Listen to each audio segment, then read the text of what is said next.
Bonjour à tous, je fais suite au séminaire que l'on a fait mercredi dernier sur le premier épisode sur l'industrie du futur. Nous réalisons cette vidéo avec Monsieur Varias pour répondre aux différentes questions que vous avez pu poser, aux remarques. Donc je vais les dérouler une par une. Donc effectivement, pour déjà l'une des premières interrogations, c'était de savoir si vous alliez pouvoir avoir accès aux slides. Effectivement, on vous les mettra à disposition et de toute façon sur la chaîne YouTube de Festo France, vous allez retrouver l'ensemble de notre intervention. Jérémy Dupont nous a posé la question: comment se positionne la France en industrie 4.0 versus les autres pays? Je vous renvoie vers une étude extrêmement intéressante qui a été publiée en 2016 par la Fabrique de l'Industrie, qui assez régulièrement propose des études sur les différentes facettes du milieu industriel. Et là, vous allez pouvoir retrouver une publication qui s'appelle L'industrie du futur à travers le monde. Je vous mettrai le lien juste en affichage, sur lequel vous allez pouvoir avoir l'ensemble du panorama international sur l'industrie du futur.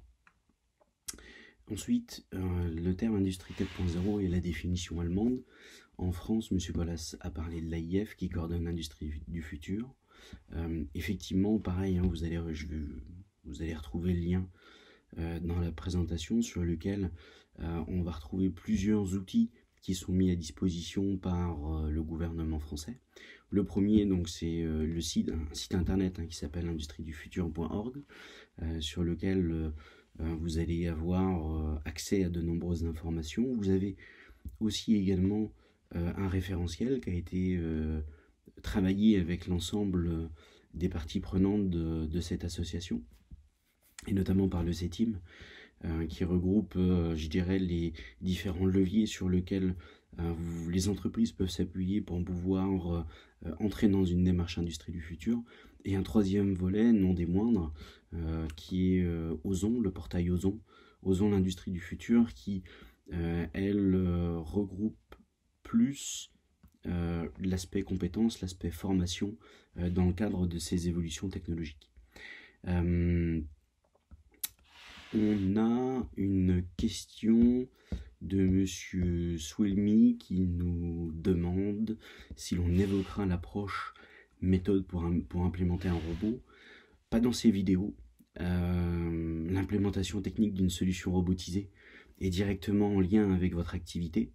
Par contre, si vous souhaitez implémenter un robot, on peut vous proposer de prendre contact avec les équipes techniques de Festo pour étudier votre solution personnalisée.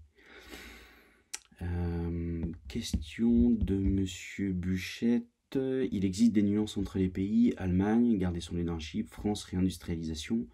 Effectivement, chaque pays, et là je vous renvoie une nouvelle fois à la publication L'industrie du futur à travers le monde, sur lequel le développement de ces outils ou le développement de ces approches est directement lié à l'environnement du pays. Et l'étude est bien faite, et d'ailleurs il y en a d'autres, si vous voulez creuser le sujet, que je trouve particulièrement pertinente. Est-ce que nous allons parler de la cobotique? Oui, on va l'aborder, mais d'une manière superficielle, à savoir que effectivement c'est des nouveaux moyens qui existent, tels que l'exosquelette, etc., mais de manière superficielle. Monsieur Ledan, un thème plus spécifique du 4.0 qui m'intéresse, c'est la gestion du changement vers le 4.0. Comment passer vers le 4.0? Par où commencer? Les conseils.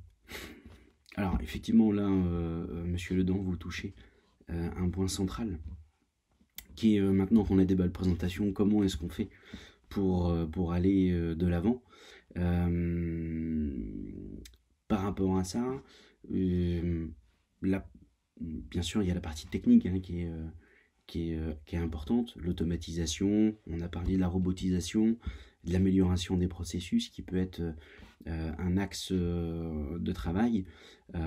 Par contre, effectivement, par exemple, j'ai pu remarquer dans le cadre de mes travaux avec l'Alliance Industrie du Futur, c'est que l'ensemble de ces migrations a d'abord commencé par un travail sur les salariés de l'entreprise, quel que soit leur niveau, afin de les sensibiliser au sujet, pour que derrière on puisse déjà les mettre dans une dynamique positive, aller de l'avant, pour qu'ils soient créatifs et qu'ils puissent développer aussi leur propre approche du 4.0, ou tout du moins qu'ils puissent apporter des éléments pour pouvoir répondre favorablement aux sollicitations des clients.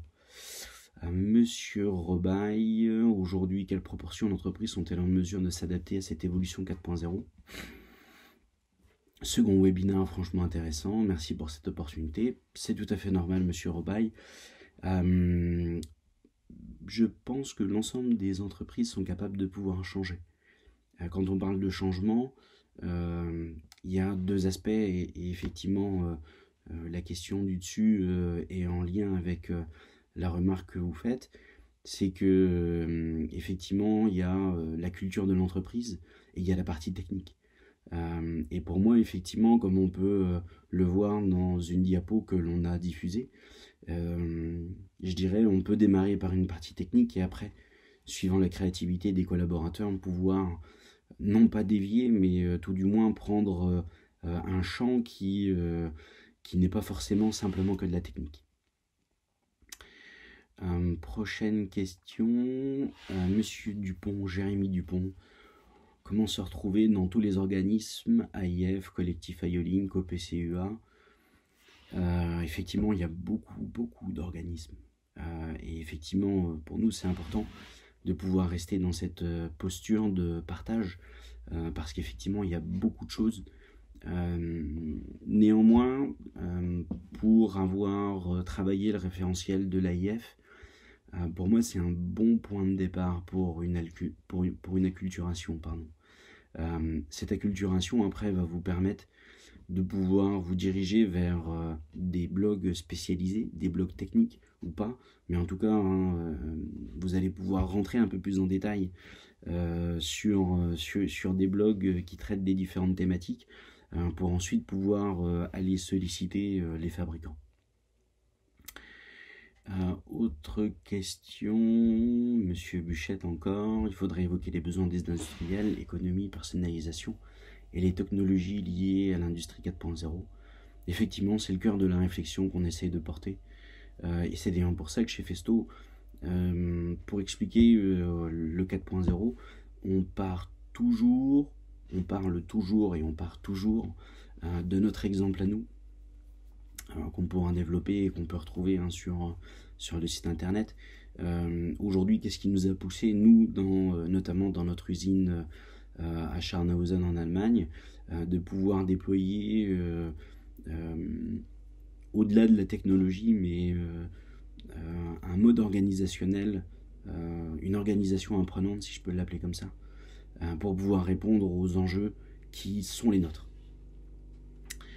Monsieur Gillard Benoît de Festo Belgique, une question très intéressante. La peur des OEM, tout le travail de programmation pour faire une machine orientée 4.0, est-elle encore vendable? La peur est légitime. Moi, je poserais la question différemment. Est-ce que aujourd'hui, la question à se poser ne devrait pas être devons-nous nous battre pour conserver un savoir-faire technique qui demain peut très bien être réalisé par d'autres personnes, imaginons, soyons fous, une intelligence artificielle qui va pouvoir faire de la programmation suivant des blocs fonctions, ou alors est-ce qu'aujourd'hui on doit plutôt se concentrer les ressources humaines de l'entreprise, ceux qui font la programmation par exemple, les faire travailler différemment, être plus en contact avec le client final, pour pouvoir non pas mieux programmer, mais tout du moins pour pouvoir répondre à une attente ou alors à un besoin exprimé par un client, et de l'adapter sur sa machine afin qu'elle soit unique. Voilà, je pense que à cette question-là, elle est très intéressante et pour le coup, le savoir-faire humain des programmeurs chez les OEM peut être utilisé de manière différente et répondre encore beaucoup plus aux interrogations des clients. Scylla a posé une question sur l'industrie 4.0 changera quoi de façon concrète dans les usines? Les relations. Je pense que là, c'est...